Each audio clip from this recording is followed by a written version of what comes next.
To success with Lokesh Bhati. दोस्तों, आज हम नाउन की सेकंड क्लास पढ़ने जा रहे हैं। पिछली क्लास में हमने डेफिनेशन ऑफ नाउन के बारे में बात की थी। इसके बाद में हमने जो अलग अलग कैटेगरीज हैं नाउन की, फंक्शन अकॉर्डिंग टू फंक्शन, जो 5 कैटेगरीज हैं, common noun, proper noun, material noun, collective noun और एब्स्ट्रैक्ट नाउन, इन पांचों के बारे में डिटेल से चर्चा कर ली थी। आज एक बहुत ही महत्वपूर्ण टॉपिक हमें पढ़ना है नाउन का, जो कि है नंबर ऑफ नाउन। ठीक है, तो नंबर ऑफ नाउन के बारे में बात करने से पहले हमारा पिछली क्लास का एक छोटा सा टॉपिक अभी पेंडिंग है, जिसके बारे में मैंने आपको कहा भी था कि एक छोटी सी पीडीएफ फाइल, कुछ ऐसी इंपॉर्टेंट कलेक्टिव नाउन्स जो कि कई बार एग्जाम्स में पूछी गई हैं, तो उनके बारे में एक चर्चा कर लेते हैं। उसके बाद में फिर हम आगे बढ़ेंगे और नंबर्स पर चलेंगे। तो शुरुआत करते हैं दोस्तों। वो जो कलेक्टिव नाउन की बात हमने पिछली बार की थी, उसमें कलेक्टिव नाउन के बारे में एक छोटा सा रिकैप ले लेते हैं पहले, कि ये नाउन की वो कैटेगरी है जिसमें आप एक ऐसे शब्द को पढ़ते हैं जो एक पूरी कम्युनिटी के बारे में बात कर रहा है, कलेक्शन के बारे में बात कर रहा है। ठीक है, ग्रुप, ठीक है, समूह या भीड़, ये सही शब्द होंगे कलेक्टिव नाउन को डिफाइन करने के लिए, कि किसी भी कम्युनिटी की भीड़ या कलेक्शन या ग्रुप को दर्शाने वाला शब्द कलेक्टिव नाउन या समूहवाचक संज्ञा, जिसे हिंदी में कहते हैं, कहा जा सकता है। ठीक है, क्लियर है। जैसे हमने बात की थी कि क्रिकेट की टीम होती है, ठीक है, तो क्या ग्रुप ऑफ प्लेयर्स कहा जाएगा? नहीं सर, उसे टीम ऑफ प्लेयर्स कहा जाएगा। सैनिक होते हैं, तो सैनिकों के लिए ग्रुप ऑफ सोल्जर्स नहीं कहा जाएगा, आर्मी ऑफ सोल्जर्स कहा जाएगा। तो ठीक इसी तरीके से हमारे पास कुछ इंपॉर्टेंट कलेक्टिव नाउन्स हैं जो कि अक्सर एग्जाम्स में पूछ ली गई हैं, तो उन्हें आज आपके साथ में डिस्कस कर लेते हैं दोस्तों।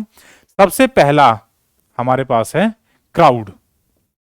क्राउड दोस्तों भीड़ के लिए कहा जाता है, और क्राउड जो कलेक्टिव नाउन है, ये केवल और केवल किस शब्द के साथ में इस्तेमाल होगा?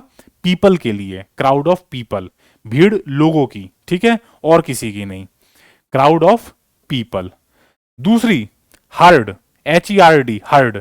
हर्ड का मतलब भी देखो दोस्तों, भीड़ है, ग्रुप है, लेकिन हर्ड किसके लिए इस्तेमाल किया जाएगा? कैटल के लिए, मवेशियों के लिए, जानवरों के लिए, पशुधन। ठीक है, हर्ड आप लोगों के लिए इस्तेमाल नहीं कर सकते।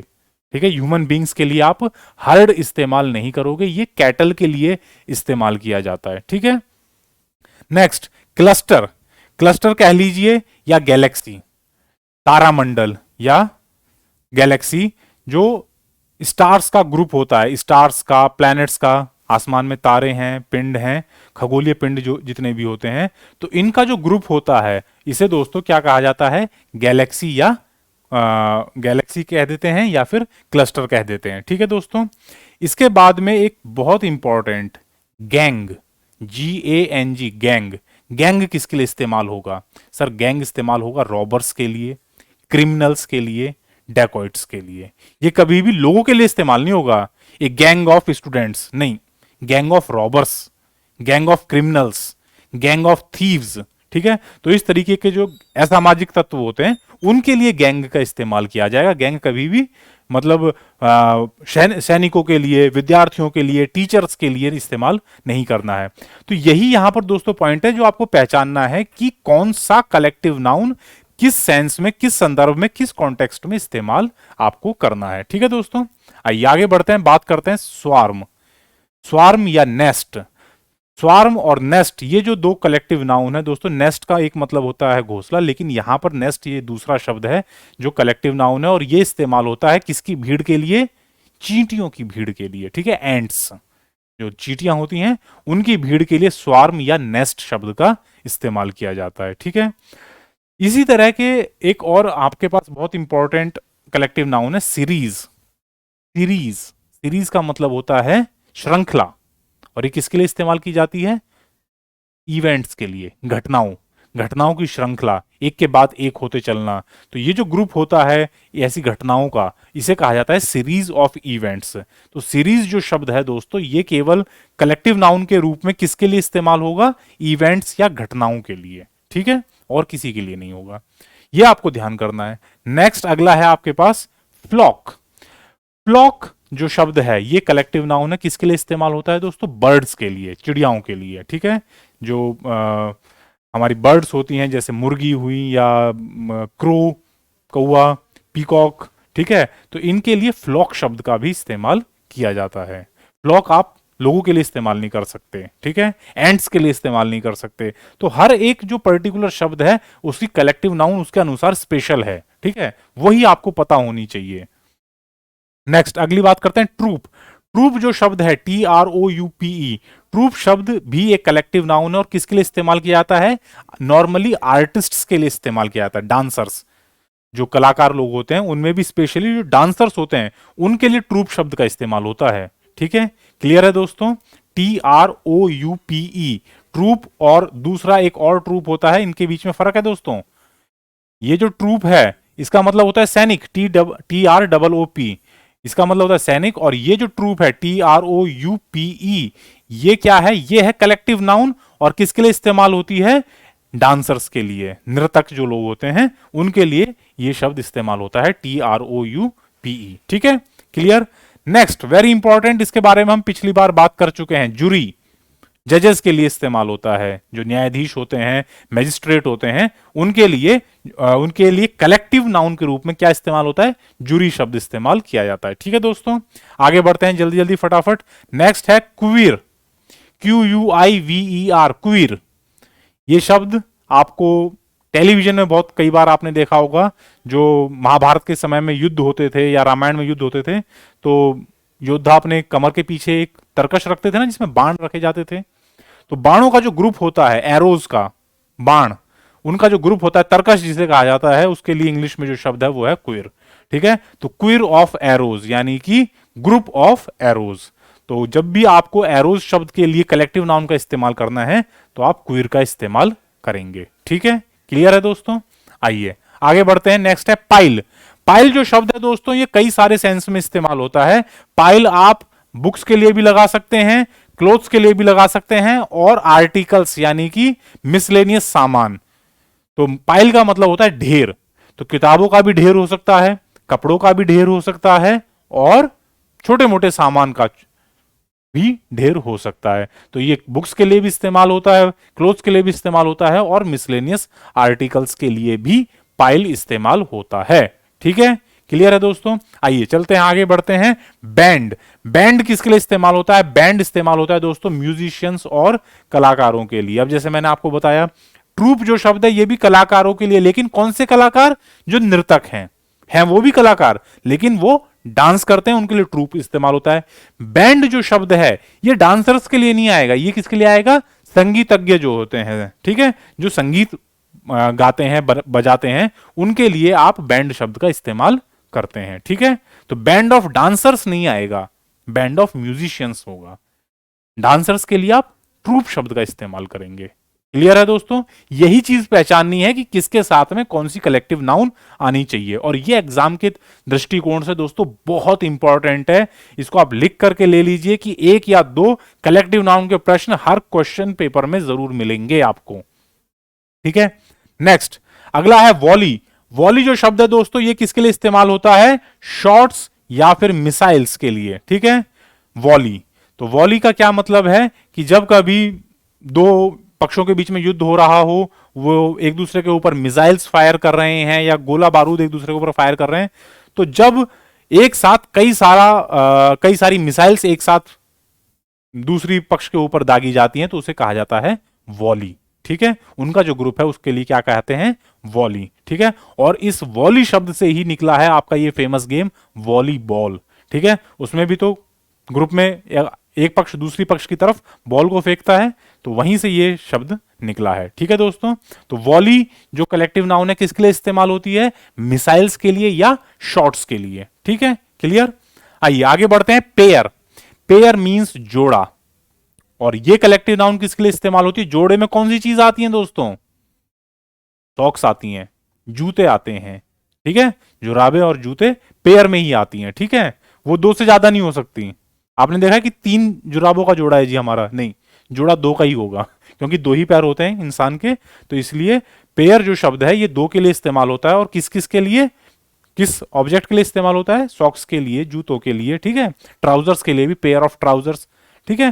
तो इस तरीके से पेयर जो शब्द है वो इनके लिए इस्तेमाल किया जाता है।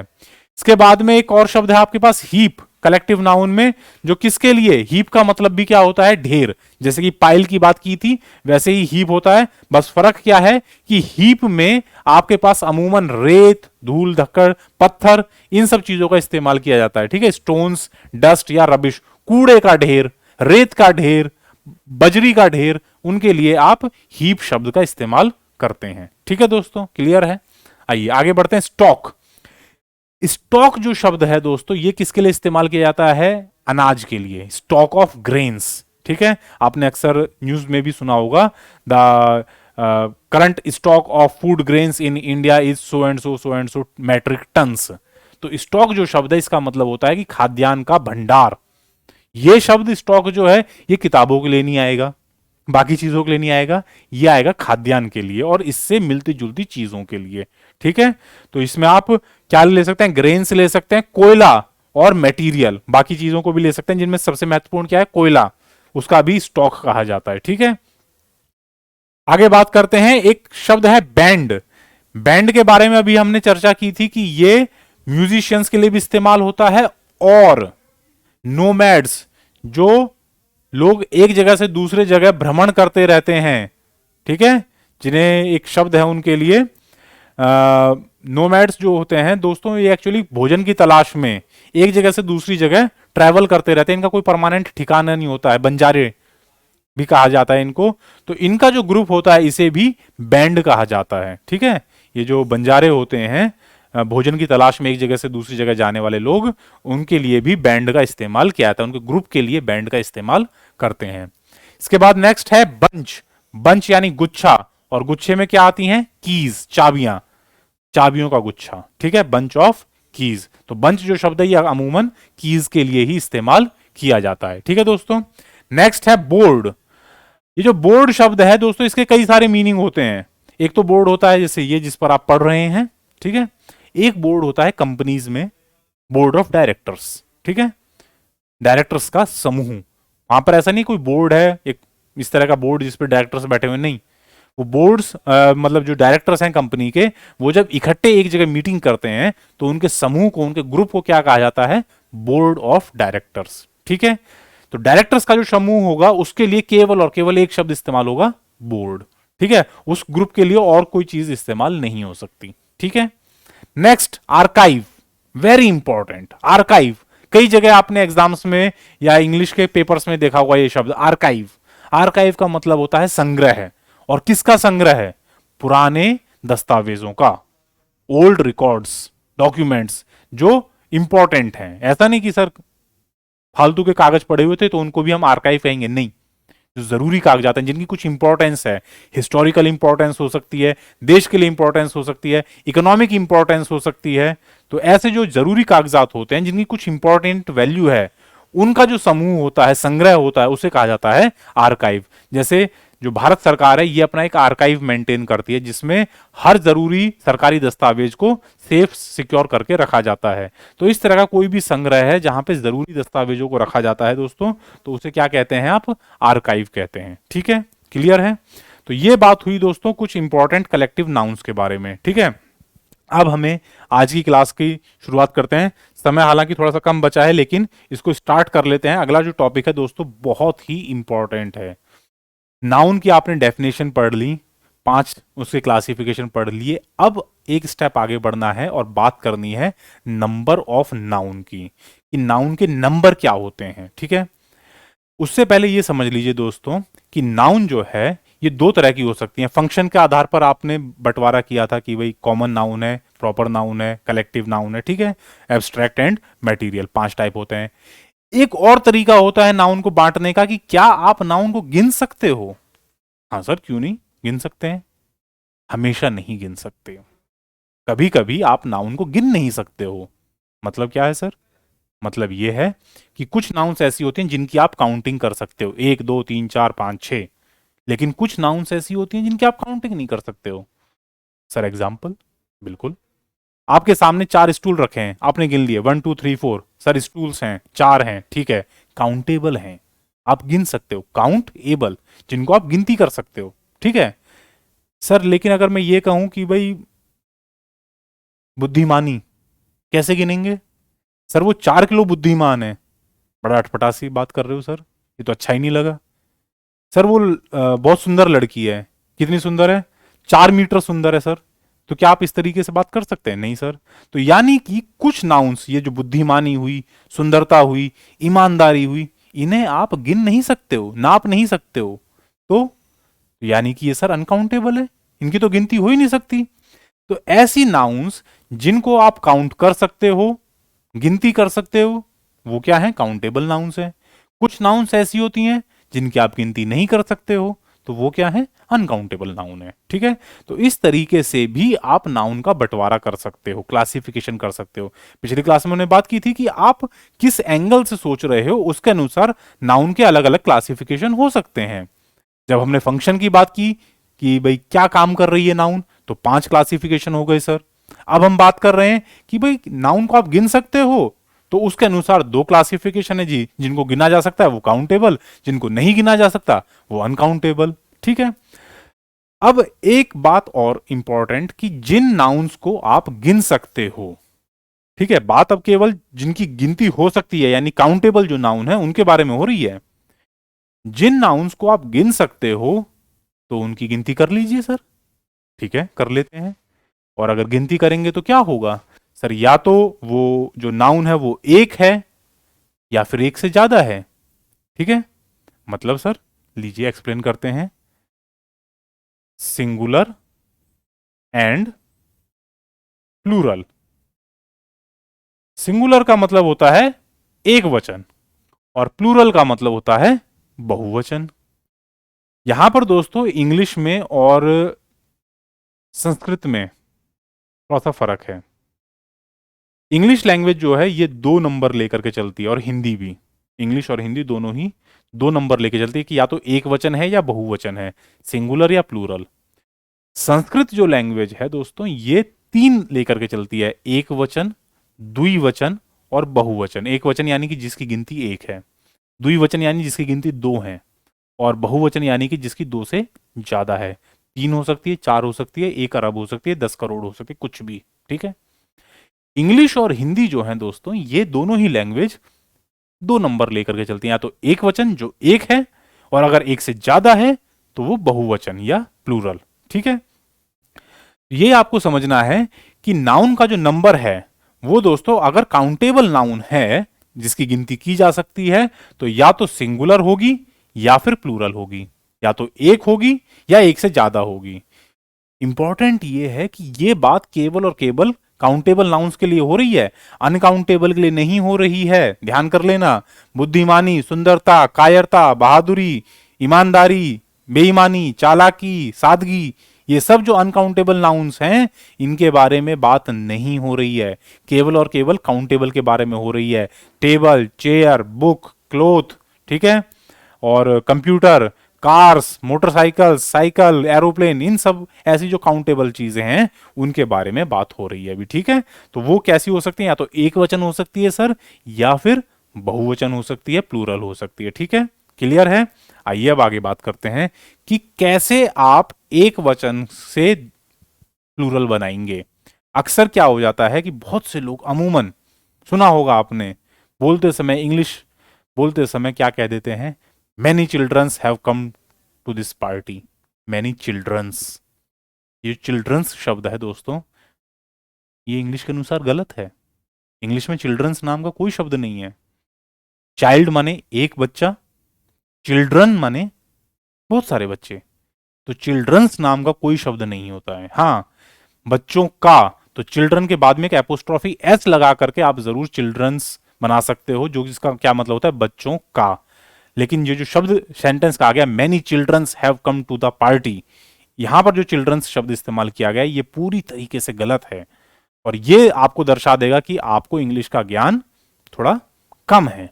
तो इसी तरह की जो ऐसी मिस्टेक हैं उनको, उनसे बचने के लिए आपको नाउन का नंबर पता होना बहुत जरूरी है कि किस शब्द का प्लूरल बनाते समय हमें कौन सा नियम फॉलो करना है, ठीक है। इसके कुछ नियम है, ऐसा नहीं है सर सबके आगे एस या ई एस लगा दीजिए, प्लूरल ही तो बनाना है, तो एस के आगे ईएस लगाते चलिए सर, सबका प्लूरल बन जाएगा। नहीं, ऐसे नहीं बन सकता, ये नियम है। आइए एक एक करके बात करते हैं, ठीक है, शुरू करते हैं। पहला नियम, normally plural is formed by adding S in the end. English में अगर आप 1000 शब्द पढ़ें तो उनमें से मैक्सिमम 90% शब्द ऐसे होंगे जिनके बाद में आपको एस लगा देना है और प्लूरल बन जाएगा। ठीक है, एस लगा दीजिए, प्लूरल बन जाएगा, साधारण शब्द। ठीक है, और उनकी गिनती मैक्सिमम है। ठीक है दोस्तों, क्लियर। जैसे sir, fan, fans,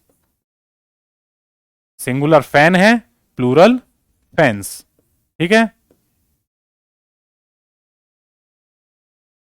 stool, stools, book, books. ठीक है, तो इस तरीके से मैक्सिमम शब्दों में क्या होगा दोस्तों, आपको लास्ट में एस का इस्तेमाल कर देना है और प्लूरल बन जाएगा। ये सबसे पहला नियम है। ठीक है, तो सर और नियम क्या है, आइए अगले नियम की बात करते हैं। इफ द लास्ट लेटर, हाँ ये जरूर ध्यान रखिएगा दोस्तों, बात हो रही है केवल और केवल काउंटेबल नाउन्स की हो रही है। मैं बार बार इस चीज को रिपीट कर रहा हूं कि आपके पास अगर काउंटेबल नाउन है और वो भी सिंगुलर, तो उसका प्लूरल कैसे बनाएंगे, ये सारे नियम उन्हीं के लिए चल रहे हैं। ठीक है, तो अगला नियम ये कहता है कि if the last letter is S या डबल एस या एस एच या सी एच या फिर एक्स या फिर जेड, इनमें से अगर कोई भी आपको सिंगुलर काउंटेबल नाउन के लास्ट में मिल रहा है, आखिरी में मिल रहा है, तो आप प्लूरल कैसे बनाएंगे उसका, उसके बाद में आप ईएस का इस्तेमाल कर देंगे। ठीक है, जैसे सबसे पहले आपको एस का इस्तेमाल करना है। जैसे कोई ऐसा शब्द जिसके लास्ट में आखिरी लेटर एस है, क्या हो सकता है, जैसे बस, क्या बन जाएगा, बसेस। ठीक है, क्लियर है दोस्तों। तो इस तरीके से आपने एक शब्द लिया जिसका आखिरी जो लेटर है वो क्या है, एस, तो इसका प्लूरल बनाने के लिए आपको क्या करना पड़ेगा, ईएस लगा देना पड़ेगा। ठीक है, इसी तरीके से कोई शब्द ऐसा आप देखिए जिसके लास्ट में डबल एस आता है, किस, तो इसका प्लूरल बनाने के लिए आप क्या करेंगे, ईएस लगा देंगे। जो भी बेस वर्ड है उसके आगे आपको ईएस लगा देना है। ठीक है, क्लियर है दोस्तों। इसी तरीके से एस एच, एस एच किसके लास्ट में आए, ऐसा कोई शब्द, सर डिश, क्या बन जाएगा प्लूरल, सर डिशेस, ईएस लग गया। ठीक है, क्लियर है दोस्तों। तो ये नियम को आपको फॉलो करना है कि ऐसे अगर आपके पास कोई सिंगुलर काउंटेबल नाउन है जिसमें लास्ट में एस है, डबल एस है या एस एच है, तो उसका प्लूरल बनाने के लिए उस शब्द के आगे ईएस जोड़ देना है। Plural is formed by adding ES, ES जोड़ देना है, ना कुछ घटाना है ना कुछ चेंज करना है। क्या करना है, जो शब्द है उसके आगे ईएस और लगा दीजिए तो आपका प्लूरल बन जाएगा। ठीक है, और क्या क्या क्या कहा सर, सी एच, चे की अगर आवाज आती है दोस्तों, ये जो सी एच है ये इंग्लिश में कई जगह इस्तेमाल होता है और इसकी कई तरह की अलग अलग साउंड्स भी आती हैं। सी एच कई बार चे की आवाज देता है, कई बार कै की आवाज देता है। तो ऐसे शब्द जहां पर सी एच आपको चे की आवाज दे रहा है, जैसे मैच, MATCH, मैच, तो यहां पर कौन सी आवाज आ रही है सी एच से, चा की आवाज आ रही है, मैच। ऐसे ही कैच, लैच। ठीक है, तो ये जो शब्द है इसका फिर प्लूरल कैसे बनेगा सर, उसके आगे केवल